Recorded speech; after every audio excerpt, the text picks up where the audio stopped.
Shiva was a bit of a vagabond husband. He was constantly going off wherever his wanderings took him for long periods of many years.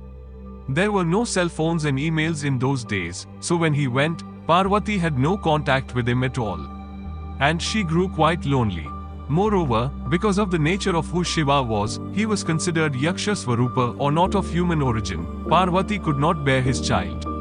So, out of her loneliness and her desire and maternal instinct, she decided to create and breathe life into a baby. She took something of herself, the sandal paste that was on her body, mixed it with the local soil, made it in the form of a baby and breathed life into it.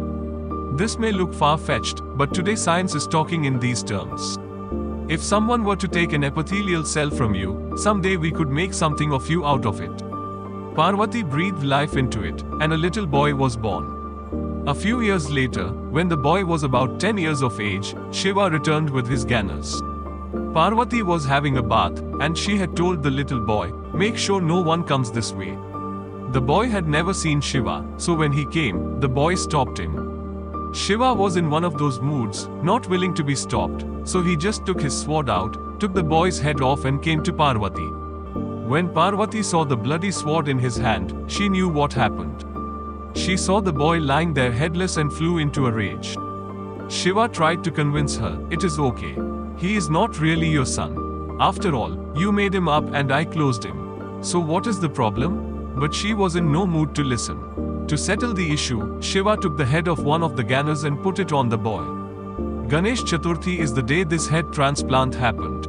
Because he took the head of the leader of the Ganas and put it on this boy, he said, "From now, you are a Ganapati. You are the head of Ganas." Somewhere down the line, calendar artists could not understand what this other creature was, and drew an elephant face. The law talks about how the Ganas had limbs without bones. In this culture, a limb without bones meant an elephant trunk, so artists made it into an elephant head. You are not going to find an elephant on the banks of Manasarovar because the terrain is not right. There is not enough vegetation for an elephant. Shiva could not have gone about chopping elephants. So, he is many things, Ganesha, Ganapati, Vinayak, but not Gajapati. The Ganas were the companions of Shiva. We do not know where they came from, but generally the Lord describes them as beings who do not belong to this planet. The texture of that life is very different from how we know life here.